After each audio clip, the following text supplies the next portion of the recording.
गिबि गिबियाव आङो नोंथांमोननि चेनेलखौ गोसो गोरबोनिफ्राय धन्यबाद जासिग्रोबाय। आं दिनै 19तम कनेकेश्वर मानगोनां कनेकेश्वर नार्जारिनि फुटबल बादायलायनायाव दिनै आलासि हिसाबै आं फैनानै आं गावखौनो गाव जोबोद गोसो गोरबोनिफ्राय आङो कमिटिखौ गिबि गिबि आङो धन्यबाद जासिग्रोगोन। आरो बेजों लोगोसे जिहेतु जोंनाव बिटिसि ओनसोलाव जोंनि हारिया बा बर'आ जोबोद जोलुरजों लोब्बा थानाय मोनसे हारि। मानो होनोबा गोदो गोदायनिफ्रायनो जोंनाव फुटबलजों जोबोद सोमोन्दो दङ, जायनि फलाव जोंनाव गोदोनिफ्रायनो बे मोनसे रेस बादि दाबो दङ। जों बैखौ रायखांनांगोन मानगोनां बिन'द ब्रह्म, आंनिनो गामिनि मन'हर खाग्राबारिनि, आरो लोगोआव जोंहा सालाकाथि ओनसोलनिफ्राय दंमोन जतिन इस्लारि। मान होनानै बिसोरखौ जोङो मान होनो रोंनांगोन, जायनि फलाव दिनैबो बिथांमोननि कन्ट्रिबिउसना फुटबल हिसाबै दासिमबो दं। आरो जोंनि बे मोनसे हारिनि मोनसे वान पार्ट अफ द मोनसे पार्ट जाबाय, कालचारफोर बादि मोनसे पार्ट जाबाय बे जोलुरा। गतिके जोङो आं खावलायनो लुगैयो इयुथ जेनेरेसन, जोंनि इयुथ बयस एन्ड गार्लसखौ आं लुगैयो जाहाथे बिथांमोना गोसो होनानै बे जोलुरखौ मोजाङै जालांनानै गाव गावनि जिबनखौ दालांनो हायो। आं बेखौ आंनिफ्राय मोनसे मेसेज होनो लुगैयो, जाहाथे इयुनाव बिथांमोना गावखौ प्रफेसनेल प्लेयार बा मोनसे गोजौ थाखोआव दोनहैनो हायो। आं बेखौ खावलायो।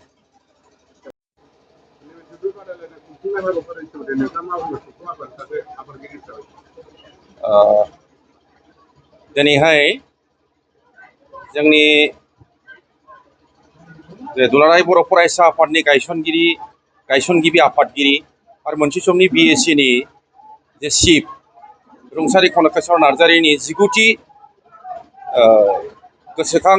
कनकेश्वर नार्जारि गोसोखां फुटबल बादायलायनाय, बियो 30 नभेम्बरनिफ्राय जादोंमोन, जायै दिनैहाय 8 डिसेम्बर दिनै जोबथा बादायलायनाय। बे बादायगिरि मोननै हान्जाया जाहैबाय, मोनसेया बारलांफा क्लाब क'क्राझार आरो गुबुन मोनसेया जाहैबाय खोरोमदाव क्लाब कालाइगाव। दा बे हाबाफारिखौ खुंफुंनायावहाय जोंहा केपिटेल फैसा गैखाया हिसाबैहाय जोंनो गोबां गाहाम हास्थायगिरिफ्रा जोंनो दान हरदों, आरो जोंनो गोनांथि दङ गाहाम हास्थायगिरिफोरनि जे अनसुंथाइनि जोंहा गोनांथि दं। आरो बयबो जुदि अनसुंथाइ होयोब्लासो जोङो माने खेलाखौ साबसिननिफ्राय हामसिन खालामनो हायो। देग्लायहाय जोङो खेलेबलेबब्लाबो जोङो खुंनाय जाबाय। दा बेवहाय खुंनायनि गाहाय थांखिफोरखौ आं आगोलनि जे मिडिया बाइटआवबो होनाय जादों। दा बिनि गाहाय थांखिया जाहैबाय जे रुंसारि कनकेश्वर नार्जारिया हारियाव बिहोमा होलांनाय, हारिखौ जे दिनै बे अबस्थासिम लाबोदों, बिनि गुदियाव जों कनकेश्वर नार्जारिनि मुंखौ लायालाबानो जों थानो हाया। दा बेखायनो बिथांनि आदर्शखौ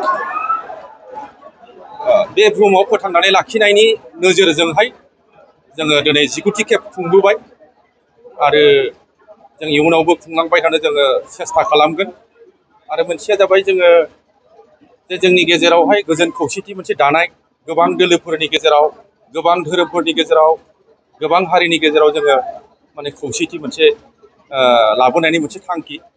मानो होनबा स्कुल आरो कलेज बा खेला हारिमु बेवहाय जोङो माने डिफारेन्स लालायनो नाङा।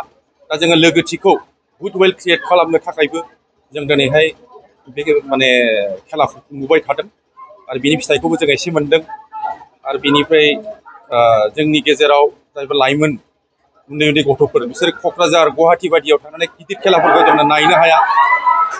दा जोङो बेवहायनो जोङो जाहाथे जोंनि उन्दै उन्दै गथ'फ्रा खेलाखौ नायनानै खायदा कौशलफोरखौ सोलोंनानै लानो हायो, गावखौ थुलुंगानो हायो, जाहाथे इयुनावहाय गावबो सासे गिदिर गेलेगिरि जाहैनो हायो। बे नोजोरजों जोङो बेखौ अर्गेनाइज खालामगासिनो दं आरोखि।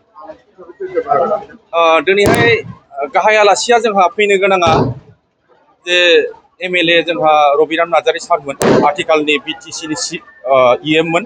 बिथाङा माखासे एंगारहायै जाहोननि थाखाय नुजाफैनो हायाखिसै। दा बिनि जायगायावहाय जोंहा सायख'जानाय आलासि दङमोन 9 नं बनरगाव समिस्थिनि आथिखालनि बिटिसिनि MCLA मानगोनां जुबिराज बसुमतारी सारा दिनै गाहाय आलासि हिसाबै बिबान लानानै खामानिखौ मावफुंबाय जे दिनैनि खेलाखौ बिथाङानो बेखेवनानै होदों बेजों लोगोसे दिनैहाय बेवहाय जों हांख्रायनाय बायदि नुजाफैदों माने इउथ BPFनि सेन्ट्रेल इउथ BPFनि भाइस प्रेसिडेन्ट प्रहलाद ब्रह्म बिथाङाबो जोंनि गेजेराव नुजाफैदों आरोबाव क'क्राझार जिल्ला बर' समाजनि आफादगिरि मानगोनां नितिरन्जन ब्रह्म बिथाङाबो नुजाफैदों आरो जों हांख्रायनाय बायदि क'क्राझार जिल्ला बर' साहित्य सभानि आफादगिरि जोंहा बिजिल कुमार बसुमतारी बिथाङाबो नुजाफैदों बेजों लोगोसे ओनसोलनि गासै PCDCनि चेयारमेनफोर आरो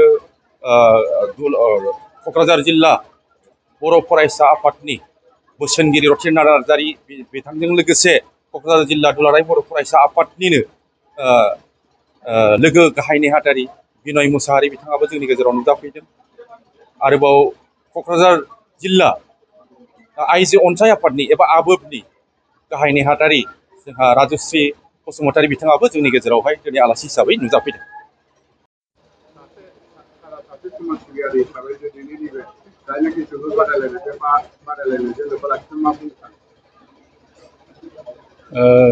जोंनि मानाव गोनां कनकेश्वर नार्जारीनि गोसोखांथि हिसाबै 19थि बे जोलुर बादायलायनायनि गेजेरजों जोंनि बर' समाजाव गेलेनाय दोरोङारि गेलेनाय जोंनि बर'निनो बेखौ लानानै जोङो माने मुलुगनाङै दरबाराव जाहाथे जोङो बेखौ गोसारहोनो हायो बे असिलायै दिनैनि बे जोलुर बादायलायनायखौ होनाय जादों।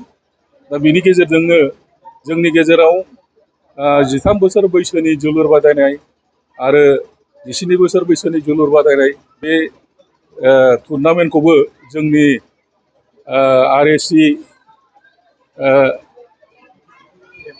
गेलेमु आफाद बिनिफ्रायबो बोसोरे बेखौ खालामबाय थानाय जायो आरो बिनि उद्देश्यआनो जाहैबाय जोंनि समाजनि गेजेराव जाहाथे जोङो राफोद गेलेगिरि जोंनि ओनसोलनिफ्राय दिहुननो हायो बेखौ लानानैनो जोङो बे बादायलायनायखौ होबाय थानाय जायो।